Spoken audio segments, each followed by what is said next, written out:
At least matatanong na rin natin yung mga dapat malaman ni tita. Kasi syempre, unang pagkikita na rin ni tita. Tita, parang hindi maganda yung pakiramdam mo. Parang ano ba ang... Di ba si Kalo? Meron na bang nadala si Kalo sa inyo, kahit sa Bulacan tita noon, na babae na pinakilala sa inyo? Yan! Madami.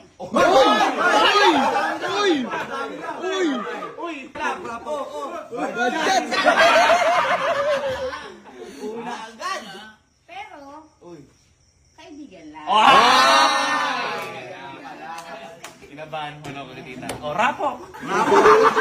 Good shot! Ano to eh? Friendly! Oo nga. Pero tita, sa nililigawan, wala pa siya nila. Shadow! Ang galing. Ang galing. Nabayaran mo, tita? Ah, hindi. May kasalanan.